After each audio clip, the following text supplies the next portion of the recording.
Hello students, my biology champions. कई दिनों के बाद आमने सामने हैं क्योंकि समय का थोड़ा अभाव था, लेकिन अब हम आपके साथ रोज रहेंगे और काफ़ी इम्पोर्टेंट क्वेश्चंस के बारे में पढ़ेंगे, समझेंगे। ऐसे क्वेश्चंस पढ़ेंगे लास्ट में हम कि आपको बहुत ज़्यादा उनसे बेनिफिट्स होगा एग्जाम में, क्योंकि हम जानते हैं कुछ बच्चे ऐसे हैं जिन्होंने लास्ट में कुछ अच्छे से नहीं पढ़ पाया या कुछ कर पाया है, तो उनके लिए कुछ विशेष क्वेश्चंस के बारे में आज स्टडी करेंगे। आज हम जिस क्वेश्चंस के बारे में पढ़ने वाले हैं वो है हमारे मिलर्स एक्सपेरिमेंट। मिलर्स एक्सपेरिमेंट जो है वो आज हम पढ़ेंगे बिकॉज प्रीवियस एग्जाम की अगर हम बात करें तो ये क्वेश्चन आ चुका है ऑलरेडी, तो आज हम इसी के बारे में डिस्कशन करेंगे, मिलर्स एक्सपेरिमेंट के बारे में। मैं आपको बताऊंगा कि दो साइंटिस्ट थे जिनका नाम था ओपेरिन और हेल्डेन। सबसे पहले उन्होंने ही ऑर्गन ऑफ लाइफ के बारे में बताया था, लेकिन वो अपने एक्सपेरिमेंट के थ्रू क्लियर नहीं कर पाए कि वास्तव में ओरिजिन वाटर में हुई कि नहीं हुई, लेकिन उन्होंने अपनी थ्योरी को एक्सप्लेन किया था। तो आज हम चलो पढ़ते हैं उनके बारे में।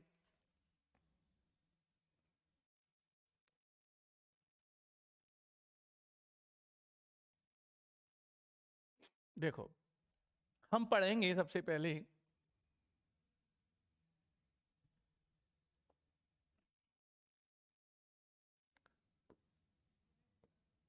Oparin and हेल्डेन। ओपेरिन जो थे वो रसिया से बिलोंग करते थे। कहां से बिलोंग करते थे? रसिया, रसिया। हेल्डेन जो थे वो इंग्लैंड के साइंटिस्ट थे। ठीक है, हेल्डेन कहां से बिलोंग करते थे? इंग्लैंड से बिलोंग करते थे। तो ओपेरिन और हेल्डेन ने क्या कहा था वो आप ध्यान से सुनिएगा। ठीक है, इन्होंने सबसे पहले ये कहा था कि जो ओरिजिन है वो कहां हुई है? वाटर में हुई। समझ में आया? चलो देखते हैं। चलो, हेल्डेन ने क्या कहा वो समझते हैं सबसे पहले। ओपेरिन और हेल्डेन, ओपेरिन एंड हेल्डेन जो थ्योरी थी वो क्या एक्सप्लेन कर रही थी? इन दोनों ने कहा था life originated in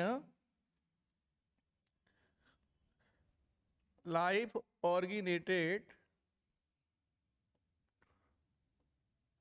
from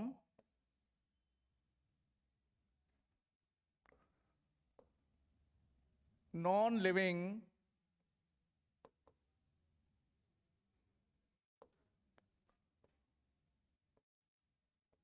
organic molecules। लेकिन इन्होंने एक अच्छी, सबसे अच्छी चीज ये बताई थी कि जो ऑर्गेनिक मॉलिक्यूल्स थे, जो नॉन लिविंग ऑर्गेनिक मॉलिक्यूल्स थे, वो कैसे थे? प्री एग्जेक्टिंग थे। एनसीईआरटी कहती है कि ये जो नॉन लिविंग जो थे वो कैसे थे? प्री एग्जेक्टिंग थे। और वो कौन कौन से थे मॉलिक्यूल्स? कौन कौन से थे? एक आपका था आरएनए और दूसरा आपकी थी प्रोटीन थी। ठीक है, उन्होंने कहा, किसने कहा? ये बात ओपेरिन और हेल्डेन ने सबसे पहले बताई। ऑर्गेनिक कंपाउंड जो मिले थे वो आरएनए और प्रोटीन थी। इसीलिए इस थ्योरी को कहा गया केमिकल इवोल्यूशन थ्योरी। इसका नाम क्या रखा? केमिकल इवोल्यूशन थ्योरी, इसका नाम रखा गया। इसके बाद क्या हुआ कि ओपेरिन और हेल्डेन जो थे उन्होंने इसे बिल्कुल क्या नहीं कर पाया था? प्रूव नहीं कर पाए किसी भी एक्सपेरिमेंट के थ्रू, केवल बताया। अब इसके बाद 1953 के बाद दो साइंटिस्ट थे जिनका नाम था मिलर्स, स्टेनले मिलर और यूरे, स्टेनले मिलर और यूरे। ठीक है, सबसे पहले जो मिलर्स थे उनके दिमाग में एक आइडिया आया कि जैसे जैसे ओपेरन और हेल्डेन ने जो बताया, क्या क्या बताया था अपनी थ्योरी में, कि pre exiting non living organic materials थे, मॉलिक्यूल्स थे, उस समय हमारे नेचर में ऑक्सीजन नहीं थी और हाई टेम्परेचर था। तो मिलर के दिमाग में जब ये आइडिया आया तो उन्होंने सोचा क्यों ना हम ऐसा करें। तो मिलर जो थे वो स्टूडेंट थे, यूरे इनके सर थे, प्रोफेसर थे। तो उन्होंने अपने यूरो सर से बोला कि सर क्या हम ऐसा कुछ कर सकते हैं कि जो ओपेरन और हिल्डे ने जो अपनी थ्योरी में लिखा है, क्या हम उसे एक्सपेरिमेंट के थ्रू क्या कर सकते हैं। तो यूरे बोले हाँ क्यों नहीं कर सकते हैं। तो उन्होंने कुछ इस प्रकार का इन्वायरमेंट बनाने की कोशिश की। तो सबसे पहले पहला, नेचर में क्या नहीं था हम वो समझेंगे। तो ध्यान से सुनना कि जब ऑर्गन ऑफ लाइफ हुई अकॉर्डिंग मिस्टर ओपेरन और हिल्डेन, तो उन्होंने 3 बातें अपनी थ्योरी में बताई थी। और क्या कहा था उन्होंने, सबसे पहले कहा था कि रिड्यूसिंग एटमॉस्फेयर। उस समय जब ऑर्गन हुई थी तो उस समय का जो नेचर था वो रिड्यूसिंग एटमॉस्फेयर, इसका मतलब होता है कि तब नेचर में ऑक्सीजन नहीं थी। आई बात समझ में, क्या नहीं थी, ऑक्सीजन नहीं थी। दूसरा उन्होंने कहा कि हाई टेम्परेचर था, हाई टेम्परेचर, ठीक है, ठीक है। और कुछ स्ट्रॉम्स थे उस समय, वन कैलिक स्ट्रॉम्स, ज्यादा तूफान उस समय हो रहे थे। आई बात समझ में, 3 चीजें थी। तो उन्होंने अपने इस एक्सपेरिमेंट में सबसे पहले क्या कहा, इस बात को उन्होंने चेक किया। तो यहां पर एक वैक्यूम पंप यूज किया जो इस पूरे एक्सपेरिमेंट से ऑक्सीजन को रिड्यूस कर रहा था, ऑक्सीजन बाहर निकाल दी। क्योंकि ये बात पहले से क्लियर थी, उस समय जब ऑर्गन हुई थी तो नेचर में ऑक्सीजन थी नहीं, तो उन्होंने इसमें से सबसे पहले क्या निकाली, ऑक्सीजन बाहर कर दी, ठीक है। अब उन्होंने क्या किया कि एक जार लिया, उसमें 2 इलेक्ट्रोड्स लगाए, ठीक है। और इसमें कुछ गैसें मिक्स की, CH4 NH3 H2, और साथ में मिक्स किया पानी, ठीक। फिर उन्होंने इन इलेक्ट्रोड से स्पार्क डिस्चार्ज किए। आई बात समझ में, जैसे उन्होंने किया, और इसके लिए उन्होंने टेम्परेचर जो रखा था वो 800 डिग्री सेल्सियस टेम्परेचर था, ठीक। लगातार वो स्पार्किंग किए जा रहे थे। और ओपेरन ने क्या कहा था कि उस समय सी, जो समुद्र थे, उसमें से वेपर ऊपर आ रही थी। तो उन्होंने क्या किया कि एक नीचे की साइड में एक जार लगाया, जिसमें उन्होंने पानी को गर्म किया, बॉइलिंग वाटर, ऐसे पानी को गर्म किए जा रहे थे। धीरे धीरे वेपर्स ऊपर आ रहे थे। हम सब जानते हैं कि वेपर्स जो है वो हल्की होती है तो ऊपर ही जाएगी, ऊपर आई। अब यहाँ पर उन्होंने स्पार्किंग कराई, यहाँ पर उन्होंने एक कंडेंसर लगाया ठंडा करने के लिए, ठीक है। और ठंडा पानी अंदर दे रहे थे और गर्म पानी बाहर निकाल रहे थे, ऐसे करके, ठीक। धीरे धीरे धीरे धीरे पानी ठंडा हो गया, कुछ ड्रॉपलेट्स बन गए। क्या बन गए, ड्रॉपलेट्स बन गए, वाटर ड्रॉपलेट्स बन गए और यहाँ स्टोर हो गए, ठीक। फिर उन्होंने इसका देखा, चेक किया, तो इसे उन्होंने एमाइनो एसिड कहा। क्या बना, एमाइनो एसिड्स बन गए, ठीक है।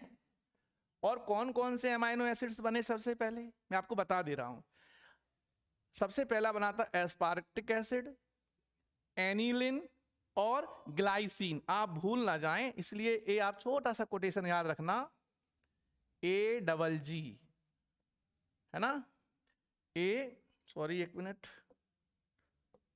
आप इसे अच्छे से भूल ना जाएं, तो इसलिए लिखना AG, आग। क्या याद रखेंगे, आग। A for aspartic, A for aniline, G for glycine, ठीक है। अब क्या हुआ कि बाद में और साइंटिस्ट आए, उन्होंने भी अपने अपने एक्सपेरिमेंट किए, तो उसमें नाइट्रोजिनस बेसिस बनी। तो बाद में अच्छे से क्लियर हो गया, जो चीजें इस एक्सपेरिमेंट में बनी वो चीजें सब हमारे अंदर होती हैं। तो इस एक्सपेरिमेंट से प्रूव हो गया कि ह्यूमन की जो ओरिजिन हुई थी वो वाटर से हुई थी। इतनी बात समझ में आई, ठीक है। अब हम थोड़ी सी NCERT की लाइन क्लियर करते हैं, ठीक है बेटा। देखो, ये है हमारे मिस्टर ओपेरन, रशियन थे, रशियन साइंटिस्ट थे। हेल्डेन इंग्लैंड से बिलोंग करते थे। Propose the first form life could have come from pre existing non living organic molecules. मैंने बताया था ना, pre existing non living molecules, और वो कौन कौन से थे? आरएनए था और प्रोटीन थी, ठीक है। Life was preceded by the chemical evolutions, ठीक है। धीरे धीरे उन्होंने अपना, और उन्होंने कंडीशंस कितनी बताई थी? हाई टेम्परेचर था, वॉल्केनिक स्टॉर्म्स थे, रिड्यूसिंग एटमॉस्फेरिक कंटेनिंग, ठीक है। मतलब तीन चीजें थी, टेम्परेचर ज्यादा था, बहुत ज्यादा वॉल्केनिक स्टॉर्म्स थे, और ऑक्सीजन नहीं थी, ठीक है। CH4NH3 के बारे में बताया कि वो गैस है, उसमें मिक्स थी पानी। इसके बाद 1953 में SL मिलर, ठीक है, SL स्टेनली मिलर्स, और उनके सर थे, अमेरिकन साइंटिस्ट थे, ठीक है। Created the similar condition in A laboratory, उन्होंने सेम ऐसी स्थिति बनाई, कंडीशंस बनाई, और वाटर वेपर को 800 डिग्री सेल्सियस पर उन्होंने गर्म किया, CH4H2NH3 को मिक्स किया, ठीक है। बाद में उन्हें सेम सिमिलर कंपाउंड्स मिले, ठीक है, जो इंडिकेट कर रहे थे प्रोसेस ऑफ लाइफ, ठीक है। तो इस प्रकार से बहुत इंपॉर्टेंट एक्सपेरिमेंट था, ठीक है, एग्जाम में आ सकता है। ओके, धन्यवाद।